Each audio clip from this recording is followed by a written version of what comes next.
Yo la team.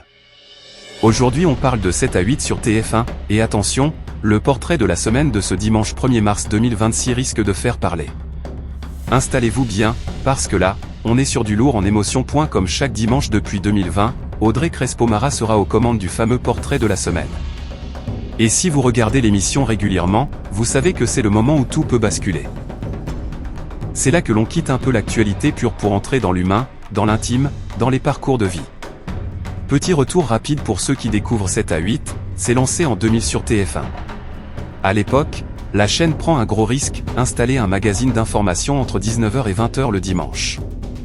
Une case hyper exposée, en face de programmes déjà bien installés sur France 2 comme Vivement Dimanche Prochain puis Les Enfants de la télé. Clairement, TF1 jouait gros. Et au fil des années, le pari est gagné. L'émission devient un rendez-vous incontournable du dimanche soir. Une vraie marque. Une vraie institution. Le concept est simple mais efficace, chaque semaine, entre 3 et 4 reportages. Actualités chaudes, faits divers, politiques, événements internationaux, sujets de société. On passe du choc au témoignage poignant. Du grand angle international à l'histoire d'un anonyme qui vit quelque chose d'extraordinaire. Mais ce que les téléspectateurs attendent surtout, c'est la dernière partie, le portrait de la semaine. À l'origine, cette rubrique était signée Thierry de Mézières. Un journaliste respecté, très discret, qu'on n'a jamais vu à l'écran.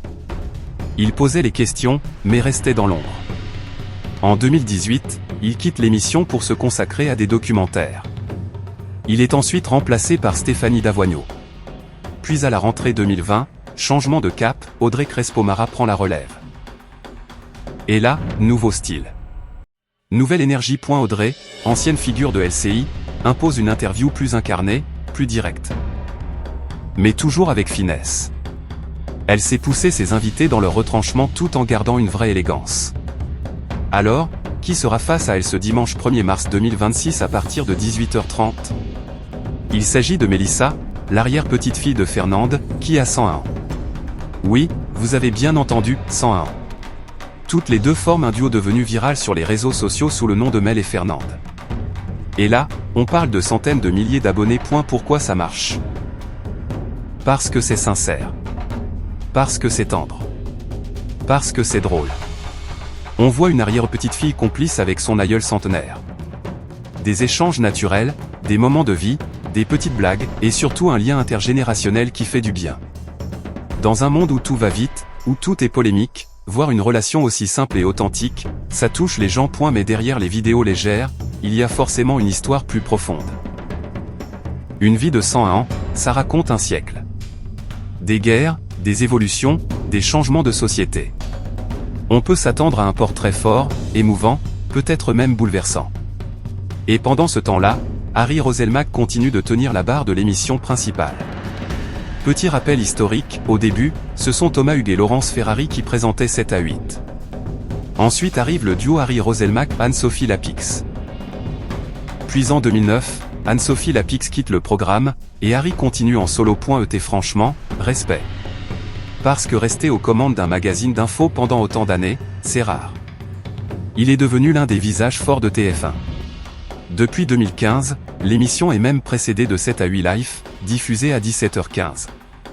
Même plateau, même présentateur, mais une ligne éditoriale différente.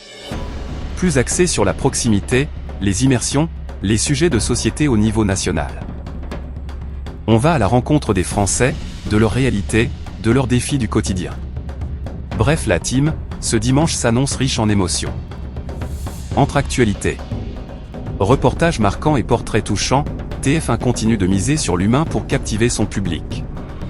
Dites-moi en commentaire. Est-ce que vous regardez encore 7 à 8 ? Est-ce que vous suivez Mel et Fernande sur les réseaux ? Et surtout, est-ce que vous aimez ces portraits très intimes à la télé ? On se retrouve très vite pour un nouveau décryptage bien croustillant. Voilà les amis, c'était Actus sans filtre. Si cette vidéo t'a plu, clique sur j'aime, abonne-toi et active la cloche pour ne rien louper des prochaines actus qui font du bruit. Laisse ton avis en commentaire, on veut savoir ce que tu en penses.